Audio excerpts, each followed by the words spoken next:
Hi friends, வாங்க இன்றைக்கி மட்டனோட நெஞ்சு எலும்பு சூப் எப்படி செய்யலாங்கிறத பார்க்கலாம். ஜஸ்ட் பீஸாக பார்த்து வாங்கிக்கோங்க. நான் இன்றைக்கி ஒரு 1/4 கிலோ வாங்கிட்டு வாஷ் பண்ணி எடுத்துக்க போகிறேன். ஒரு மிக்ஸி ஜார் எடுத்துகிட்டு 1 ஸ்பூன் ஜீரகம் சேர்த்துக்கோங்க, 1 ஸ்பூன் மிளகு சேர்த்துக்கோங்க. காரம் இன்னும் வேணும்னா இன்னொரு ஸ்பூன் கூட சேர்த்துக்கோங்க மிளகு. 4-5 சின்ன வெங்காயம் சேர்த்துக்கோங்க. சின்ன வெங்காயம் தான் நல்லா டேஸ்ட் கொடுக்கும், உடம்புக்கும் நல்லது. தக்காளி 1 சேர்த்துக்கோங்க, நல்ல பெரிய சைஸாக பார்த்து சேர்த்துக்கோங்க. இதெல்லாம் நல்லா கொரன்னு அரைச்சிக்கோங்க, ரொம்ப நைஸாக அரைச்சிக்கிற வேண்டாம். இப்போ ஒரு குக்கர் எடுத்துகிட்டு இப்போ நம்ம வாஷ் பண்ணி க்ளீன் பண்ணியிருந்த மட்டன் நெஞ்செலும்பு பகுதியை உள்ளே சேர்த்துக்கலாம்.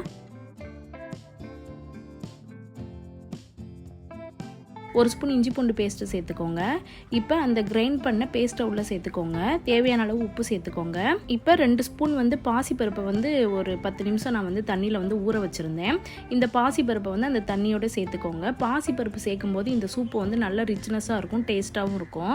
ட்ரை பண்ணி பாருங்கள். 1 ஸ்பூன் மஞ்சத்தூள் சேர்த்துக்கோங்க. சூப்புக்கு தேவையான அளவுக்கு தண்ணி சேர்த்துக்கோங்க. இப்போ ஓரளவு நீங்கள் ரொம்ப தண்ணி ஊற்றுனீங்கன்னா பொங்கி வெளியில் வந்துடும், அதனால் கொஞ்சமாக சேர்த்துக்கோங்க. அப்புறம் லாஸ்ட்டில் தாளிச்சு ஊற்றும் போது இன்னும் ஒரு கிளாஸ்க்கு தண்ணி சேர்த்து நீங்கள் கொதிக்க விட்டிங்கன்னா கரெக்டாக இருக்கும். இப்போ குக்கர் மூடி போட்டு ஒரு 4-5 விசில் நம்ம வேக வச்சு எடுத்துக்கலாம். இதை நீங்கள் குழந்தைங்களுக்கும் கொடுக்கலாம், நம்ம பெரியவங்களும் நம்ம எடுத்துக்கலாம். கண்டிப்பாக இது உடம்புக்கு ரொம்ப நல்லது. இம்யூனிட்டி பவர் நல்லா ஜாஸ்தியாகும் இது சாப்பிடும்போது. போன் ஹெல்த் நல்லா இம்ப்ரூவ்மெண்ட் ஆகும். இப்போ ரெடி ஆயிடுச்சு பாருங்க.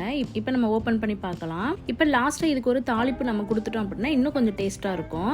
அதுக்கு 2 ஸ்பூன் ஆயில் சேர்த்துக்கோங்க. கரம் மசாலா ஸ்பைசஸ்லாம் உள்ள சேர்த்துக்கோங்க. ஒரு கொத்து கருவேப்பிலை சேர்த்துக்கோங்க. 2 வரமிளகாய் சேர்த்துக்கோங்க. 1 ஸ்பூன் சோம்பு சேர்த்துக்கோங்க. இதெல்லாம் சேர்த்து நல்லா தாளிச்சுட்டு இதை லாஸ்ட்டாக நீங்கள் சேர்த்துக்கிட்டீங்க அப்படின்னா நல்லா டேஸ்ட்டாக இருக்கும். இப்போ வேணும்னா நீங்கள் இன்னும் ஒரு கிளாஸ் தண்ணி சேர்த்து லைட்டாக கொதிக்க விட்டுக்கலாம். ஒரு சூப்பரான ஒரு நெஞ்செலும்பு சூப் ரெடி ஆயிடுச்சு. கண்டிப்பாக இது நெஞ்சு சளி இருந்துச்சு அப்படின்னா இதை நீங்கள் சாப்பிட்டீங்க அப்படின்னா கண்டிப்பாக உங்களுக்கு மெல்ட் ஆகி நல்ல ரிசல்ட் கிடைக்கும். நீங்கள் ட்ரை பண்ணி பாருங்கள்.